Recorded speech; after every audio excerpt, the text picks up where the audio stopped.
Introduction. This book is about the working of the Indian Constitution. In the chapters that follow, you will read information about various aspects of the working of our Constitution. You will learn about the various institutions of the government in our country and their relationship with each other. But before you begin to read about elections, governments, and presidents and prime ministers, it is necessary to understand that the entire structure of the government and the various principles that bind the institutions of government have their origin in the Constitution of India. After studying this chapter, you will learn what a constitution means, what a constitution does to the society, how constitutions govern the allocation of power in society, and what was the way in which the Constitution of India was made. Why do we need a constitution? What is a constitution? What are its functions? What role does it perform for a society? How does a constitution relate to our daily existence? Answering these questions is not as difficult as you might think. Constitution allows coordination and assurance. Imagine yourself to be a member of a reasonably large group. Further, imagine that this group has the following characteristics. The members of this group are diverse in various ways. They have different religious allegiances. Some are Hindus, some are Muslims, some Christians, and some perhaps profess no religion at all. They are also varied in many different respects. They pursue different professions, have different abilities, have different hobbies, different tastes in everything from films to books. Some are rich and some are poor. Some are old, some young. Imagine further that members of this group are likely to have disputes over various aspects of life. How much property should one be allowed to own? Should it be compulsory that every child be sent to school? Or should the parents be allowed to decide how much should this group spend on its safety and security? Or should it build more parks instead? Should the group be allowed to discriminate against some of its members? Every question will elicit a variety of answers from different people. But for all their diversity, this group has to live together. They are dependent upon each other in various ways. They require the cooperation of each other. What will enable the group to live together peacefully? One may say that perhaps members of this group can live together if they can agree on some basic rules. Why will the group need certain basic rules? Think of what would happen in the absence of some basic rules. Every individual would be insecure simply because they would not know what members of this group could do to each other, who could claim rights over what. Any group will need some basic rules that are publicly promulgated and known to all members of that group to achieve a minimal degree of coordination. But these rules must not only be known, they must also be enforceable. If citizens have no assurance that others will follow these rules, they will themselves have no reason to follow these rules. Saying that the rules are legally enforceable gives an assurance to everybody that others will follow these, for if they do not do so, they will be punished. The first function of a constitution is to provide a set of basic rules that allow for minimal coordination amongst members of a society. Specification of decision-making powers. A constitution is a body of fundamental principles according to which a state is constituted or governed. But what should these fundamental rules be? And what makes them fundamental? Well, the first question you will have to decide is, who gets to decide what the laws governing the society should be? You may want Rule X, but others may want Rule Y. How do we decide whose rules or preferences should govern us? You may think the rules you want everyone to live by are the best, but others think that their rules are the best. How do we resolve this dispute? So even before you decide what rules should govern this group, you have to decide who gets to decide. The Constitution has to provide an answer to this question. It specifies the basic allocation of power in a society. It decides who gets to decide what the laws will be. In principle, this question, who gets to decide, can be answered in many ways. In a monarchical constitution, a monarch decides. In some constitutions like the old Soviet Union, one single party was given the power to decide. But in democratic constitutions, broadly speaking, the people get to decide. But this matter is not so simple, because even if you answer that the people should decide, it will not answer the question, how should the people decide? For something to be law, should everyone agree to it? Should the people directly vote on each matter, as the ancient Greeks did?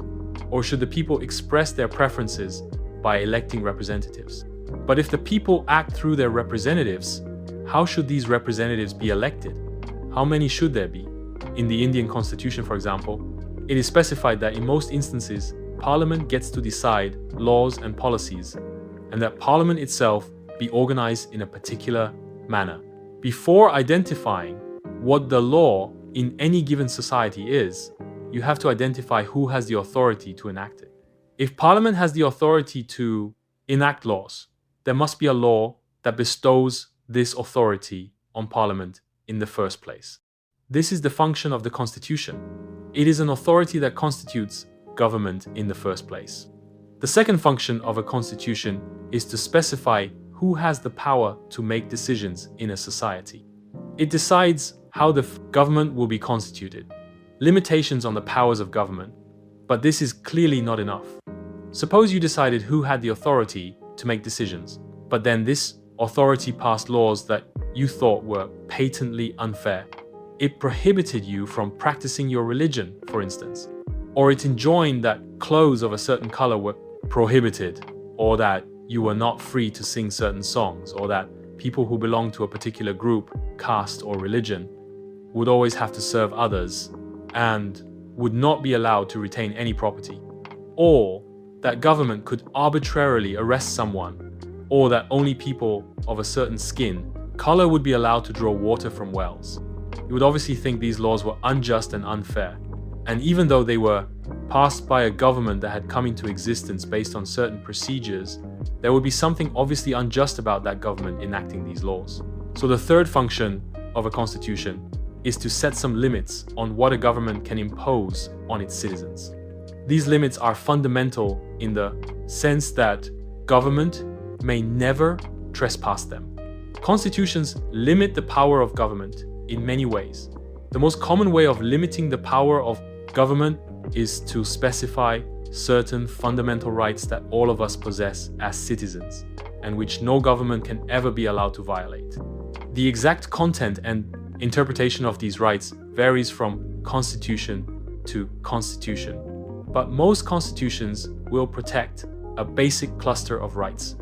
Citizens will be protected from being arrested arbitrarily and for no reason. This is one basic limitation upon the power of government. Citizens will normally have the right to some basic liberties, to freedom of speech, freedom of conscience, freedom of association, freedom to conduct a trade or business, etc. In practice, these rights can be limited during times of national emergency, and the Constitution specifies the circumstances under which these rights may be withdrawn. Aspirations and goals of a society. Most of the older constitutions limited themselves largely to allocating decision-making power and setting some limits to government power. But many 20th century constitutions, of which the Indian Constitution is the finest example, also provide an enabling framework for the government to do certain positive things to express the aspirations and goals of society. The Indian Constitution was particularly innovative in this respect. Societies with deep entrenched inequalities of various kinds will not only have to set limits on the power of government, they will also have to enable and empower the government to take positive measures to overcome forms of inequality or deprivation. For example, India aspires to be a society that is free of caste discrimination. If this is our society's aspiration, the government will have to be enabled or empowered to take all the necessary steps to achieve this goal. In a country like South Africa, which had a deep history of racial discrimination, its new constitution had to enable the government to end racial discrimination. More positively, a constitution may enshrine the aspirations of a society. The framers of the Indian Constitution, for example, thought that each individual in society should have all that is necessary for them to lead a life of minimal dignity and social self-respect, minimum material well-being, education, etc. The Indian Constitution enables the government to take positive welfare measures, some of which are legally enforceable. As we go on studying the Indian Constitution, we shall find that such enabling provisions have the support of the preamble to our Constitution, and these provisions are found in the section on fundamental rights. The directive principles of state of policy also enjoin government to fulfill certain aspirations of the people. The fourth function of a constitution is to enable the government to fulfill the aspirations of a society and create conditions for a just society. Enabling provisions of the constitution. Constitutions are not only rules and regulations controlling the powers of the government, they also give powers to the government for pursuing collective good of the society. Constitution of South Africa assigns many responsibilities to the government. It wants the government to take measures to promote conservation of nature, make efforts to protect persons or groups subjected to unfair discrimination, and provides that the government must progressively ensure adequate housing to all, healthcare, etc.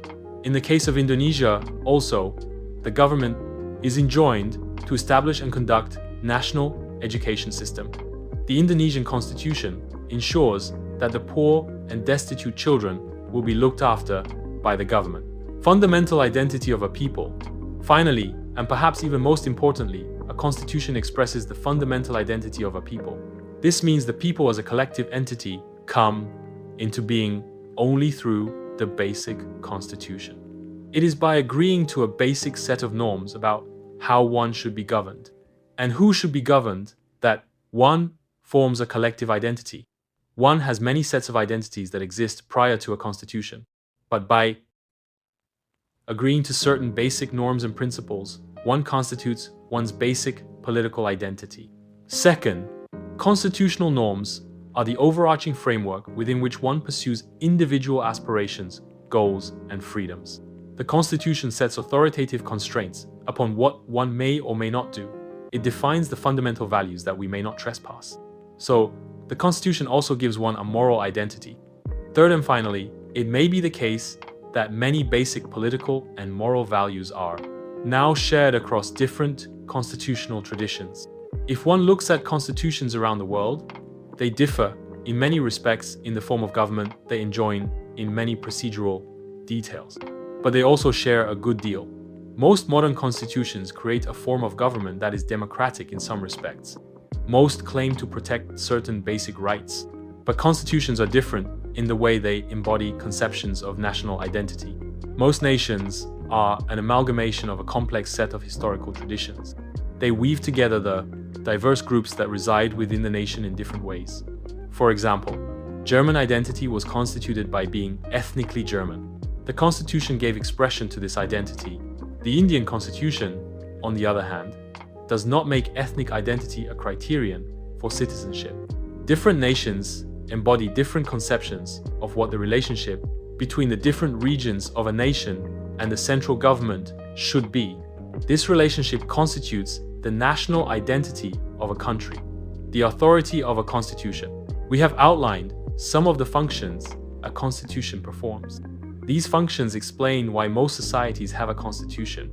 In most countries, constitution is a compact document that comprises a number of articles about the state, specifying how the state is to be constituted and what norms it should follow.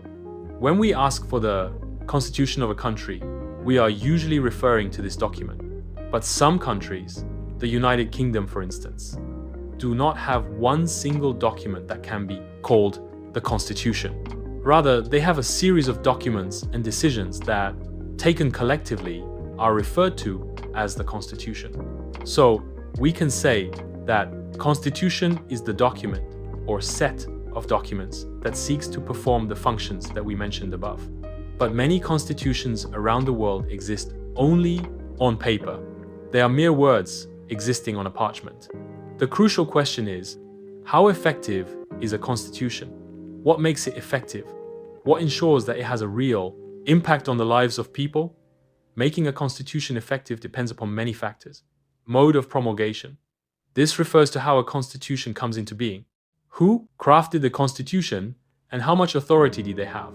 In many countries, constitutions remain defunct because they are crafted by military leaders or leaders who are not popular and do not have the ability to carry the people with them. The most successful constitutions, like India, South Africa, and the United States, are constitutions which were created in the aftermath of popular national movements.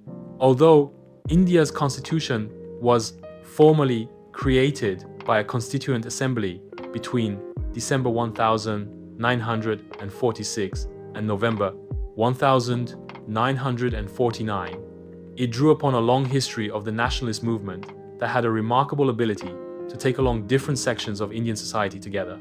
The Constitution drew enormous legitimacy from the debate over constitution making in Nepal. Making a constitution is not always an easy and smooth affair. Nepal is an example of the complicated nature of constitution making. Since 1948, Nepal has had 5 constitutions in 1948, 1951, 1959, 1962, and 1990. But all these constitutions were granted by the King of Nepal. The 1990 constitution introduced a multi-party competition, though the king continued to hold final powers in many respects. For many years, Nepal was faced with militant political agitations for restructuring the government.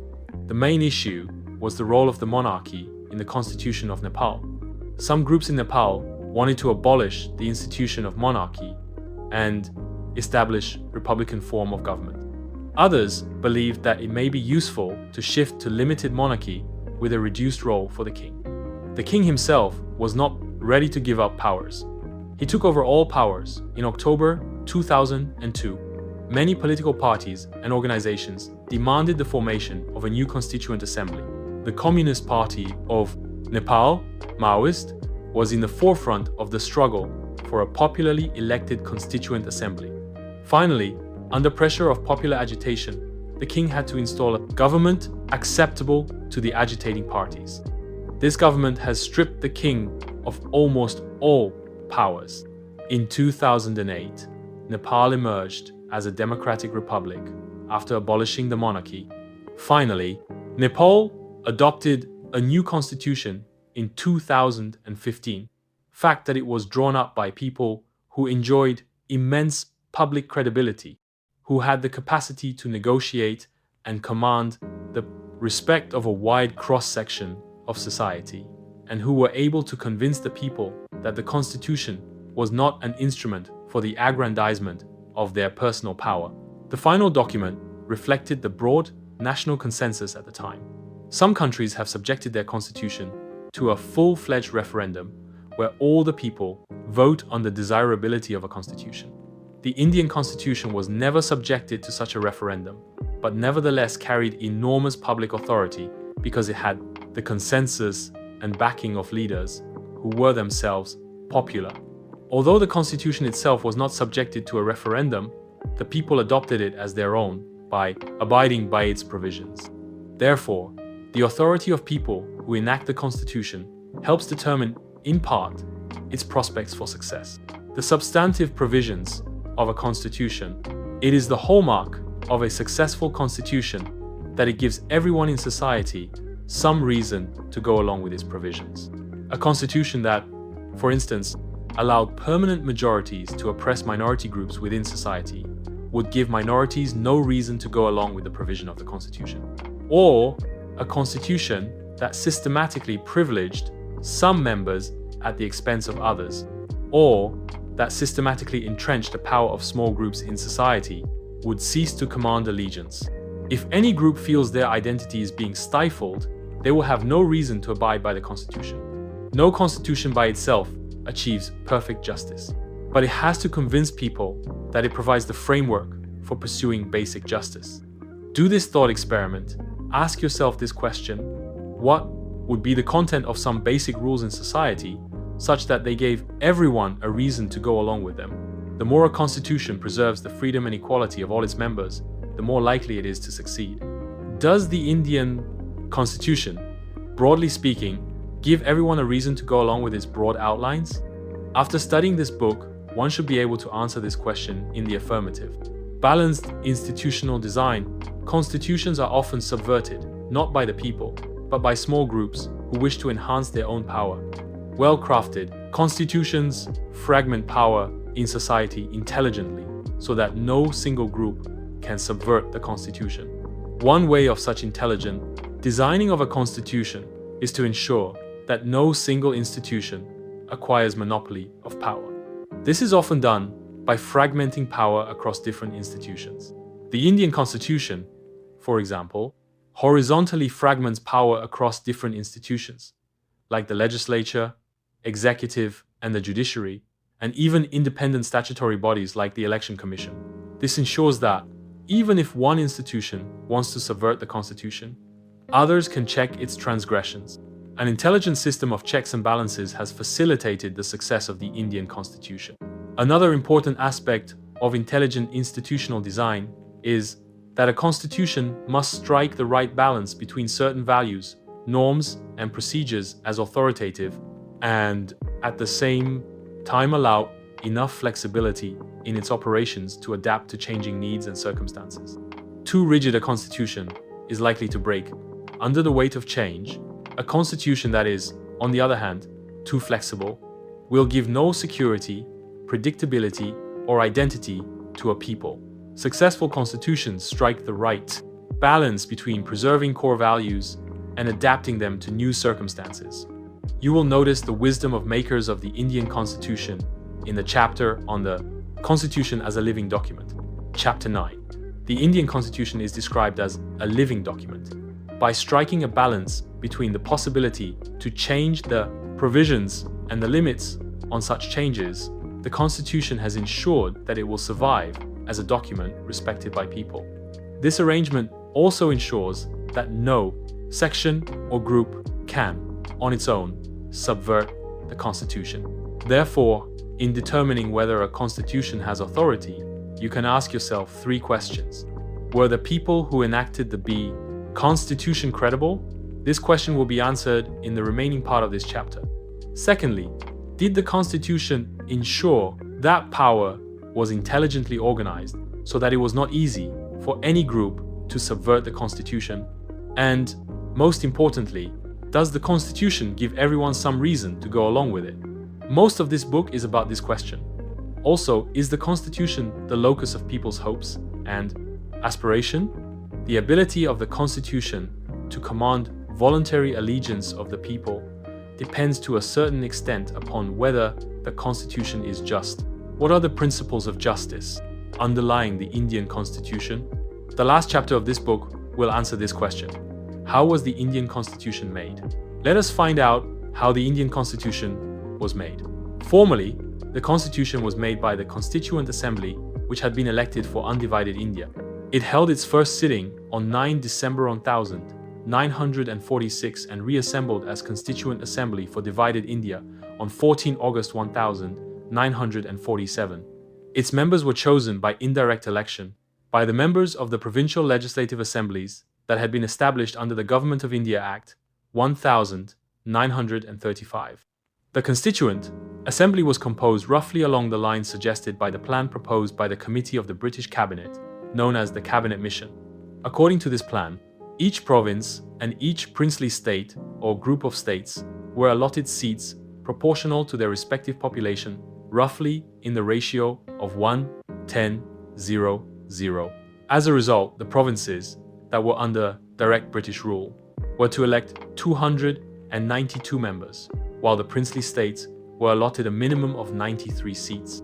The seats in each province were distributed among the 3 main communities, Muslims, Sikhs, and General, in proportion to their respective populations. Members of each community in the provincial legislative assembly elected their own representatives by the method of proportional representation with single transferable vote. The method of selection in the case of representatives of princely states was to be determined by consultation. We must make our political democracy a social democracy as well. Political democracy cannot last unless there lies at the base of it social democracy. What does social democracy mean? It means a way of life which recognizes liberty, equality, and fraternity as the principles of life. These principles of liberty, equality, and fraternity are not to be treated as separate items in a trinity. They form a union of trinity in the sense that to divorce one from the other is to defeat the very purpose of democracy. Liberty cannot be divorced from equality. Equality cannot be divorced from liberty. Nor can liberty and equality be divorced from fraternity. Without equality, liberty would produce the supremacy of the few over the many. Equality without liberty would kill individual initiative. Without fraternity, liberty and equality could not become a natural course of things. Dr. B.R. Ambedkar, CAD, Volume 9, page 979, 25 November 1949, are the principles of liberty, equality, and fraternity being practiced in your classroom? How can they coexist? Discuss this with your friends. The previous section discusses the 3 factors that make a constitution effective and respectable. How far does the Indian Constitution pass this test? Composition of the Constituent Assembly as a consequence of the partition under the Plan of 3, June 1947, those members who were elected from territories which fell under Pakistan ceased to be members of the Constituent Assembly. The number of members in the Assembly was reduced to 299. The Constitution was adopted on 26 November 1949. 284 members were actually present on 24 January 1950 and appended their signature to the Constitution as finally passed. The Constitution came into force on 26 January 1950. The Constitution was thus framed against the backdrop of the horrendous violence that the partition unleashed on the subcontinent. But it is a tribute to the fortitude of the framers that they were not only able to draft a constitution under immense pressure, but also learned the right lessons from the unimaginable violence that accompanied the partition. The Constitution was committed to a new conception of citizenship, where not only would minorities be secure, but religious identity would have no bearing on citizenship rights. But this account of the composition of the Constituent Assembly that drafted the Constitution touches upon only the surface of how our Constitution was made. Although the members of the Assembly were not elected by universal suffrage, there was a serious attempt to make the Assembly a representative body. Members of all religions were given representation under the scheme described above. In addition, the Assembly had 28 members from the scheduled castes. In terms of political parties, the Congress dominated the Assembly, occupying as many as 82% of the seats in the Assembly after the partition.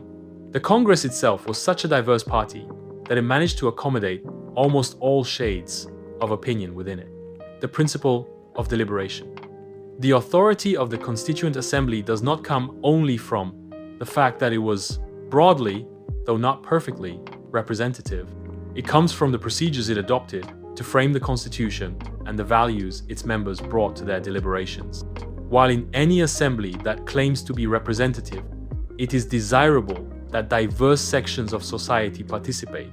It is equally important that they participate not only as representatives of their own identity or community. Each member deliberated upon the Constitution with the interests of the whole nation in mind. There were often disagreements amongst members, but few of these disagreements could be traced to members protecting their own interests. There were legitimate differences of principle, and the differences were many. Should India adopt a centralized or decentralized system of government? What should be the relations between the states and the center? What should be the powers of the judiciary? Should the Constitution protect property rights? Almost every issue that lies at the foundation of a modern state was discussed with great sophistication. Only one provision of the Constitution was passed without virtually any debate: the introduction of universal suffrage, meaning that all citizens reaching a certain age would be entitled to be voters irrespective of religion, caste, education, gender, or income. So, while the members felt no need at all to discuss the issue of who should have the right to vote, every other matter was seriously discussed and debated. Nothing can be a better testament to the democratic commitment of this assembly. The Constitution drew its authority from the fact that members of the Constituent Assembly engaged in what one might call public reason. The members of the assembly placed a great emphasis on discussion and reasoned argument. They did not simply advance their own interests, but gave principled reasons to other members for their positions. The very act of giving reasons to others makes you move away from simply a narrow consideration of your own interest, because you have to give reasons to others to make them go along with your viewpoint. The voluminous debates in the Constituent Assembly, where each clause of the Constitution was subjected to scrutiny and debate, is a tribute to public reason at its best. These debates deserve to be memorialized as one of the most significant chapters in the history of constitution making, equal in importance to the French and American revolutions. The President of the Constituent Assembly, Dr. Rajendra Prasad, and the Chairman of the Drafting Committee, Dr. B.R. Ambedkar, greeting each other. I have realized, as nobody else could have, with what zeal and devotion the members of the Drafting Committee, and especially its chairman, Dr. Ambedkar, in spite of his indifferent health, have worked. We could never make a decision which was, or could be, ever so right as when we put him on the Grand Drafting Committee and made him its chairman. He has not only justified his selection, but has added luster to the work which he has done. In this connection, it would be invidious to make any distinction as among the other members of the committee. I know they have all worked with the same zeal and devotion as its chairman, and they deserve the thanks of the country. Dr. Rajendra Prasad, CAD, Volume 11, page 994, 26 November 1949 in writing. The Assembly met for 166 days, spread over 2 years and 11 months. Its sessions were open to the press and the public alike. Inheritance of the nationalist movement, but no constitution is simply a product of the assembly that produces it. An assembly as diverse as the Constituent Assembly of India could not have functioned if there was no background consensus on the main principles the constitution should enshrine. These principles were forged during the long struggle for freedom. In a way, the Constituent Assembly was giving concrete shape and form to the principles it had inherited from the nationalist movement. For decades preceding the promulgation of the Constitution, the nationalist movement had debated many questions that were relevant to the making of the Constitution, the shape and form of government India should have, the values it should uphold, the inequalities it should overcome. Answers forged in those debates were given their final form in the Constitution. Perhaps the best summary of the principles that the nationalist movement brought to the Constituent Assembly is the objective resolution, the resolution that defined the aims of the Assembly moved by Nehru in 1946. This resolution encapsulated the aspirations and values behind the Constitution. What the previous section terms as substantive provisions of the Constitution is inspired by and summed up by the values incorporated in the Objectives Resolution. Based on this resolution, our Constitution gave institutional expression to these fundamental commitments: equality, liberty, democracy, sovereignty, and a cosmopolitan identity.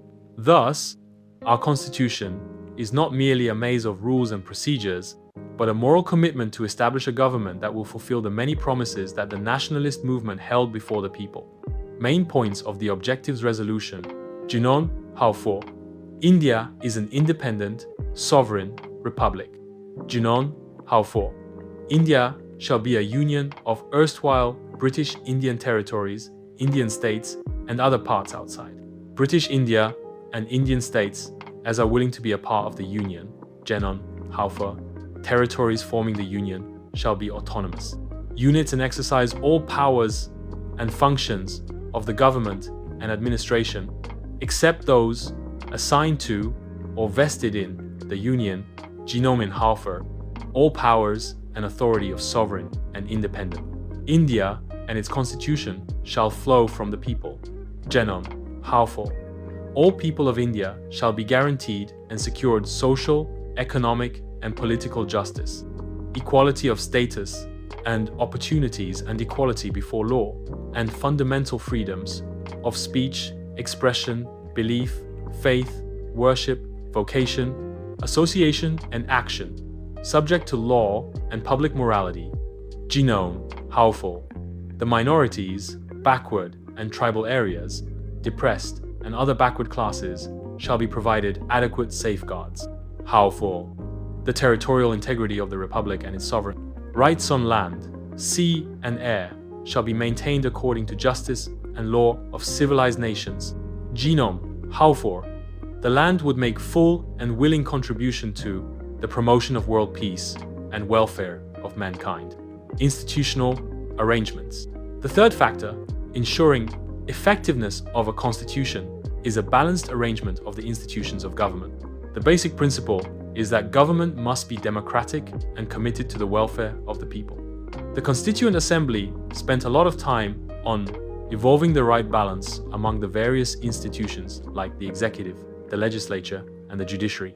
This led to the adoption of the parliamentary form and the federal arrangement, which would distribute governmental powers between the legislature and the executive on the one hand, and between the states and the central government on the other hand.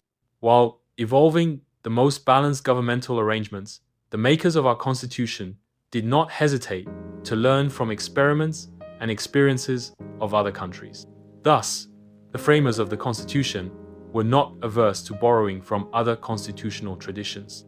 Indeed, it is a testament to their wide learning that they could lay their hands upon any intellectual argument or historical example that was necessary for fulfilling the task at hand.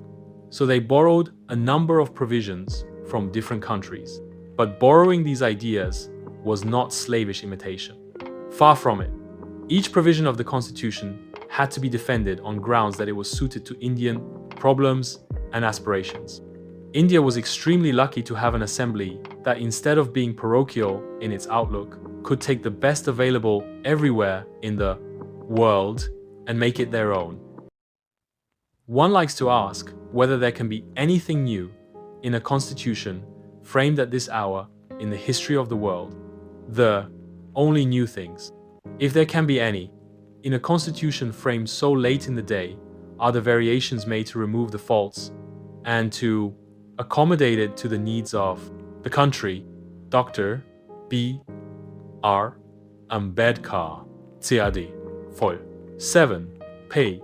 37, 4, November 1948. Provisions adapted from constitutions of different countries. British Constitution. First past the post. Parliamentary form of government. The idea of the rule of law. Institution of the Speaker. And his role. Lawmaking procedure. United States. Constitution. Charter of Fundamental. Power of judicial review and independence of the judiciary. Irish Constitution. Directive. Principles of state policy. French Constitution. Principles of liberty, equality, and fraternity. Canadian Constitution. A quasi-federal form of government. A federal system with a strong central. The idea of residual powers. Conclusion. It is a tribute to the wisdom and foresight of the makers of the Constitution that they presented to the nation a document that enshrined fundamental values and highest aspirations shared by the people. This is one of the reasons why this most intricately crafted document has not only survived, but become a living reality when so many other constitutions have perished with the paper they were first written on. India's constitution is a unique document, which in turn became an exemplar for many other constitutions, most notably South Africa. The main purpose behind the long search that went on for almost 3 years was to strike the right balance so that institutions created by the constitution would not be haphazard or tentative arrangements, but would be able to accommodate the aspirations of the people of India for a long time to come.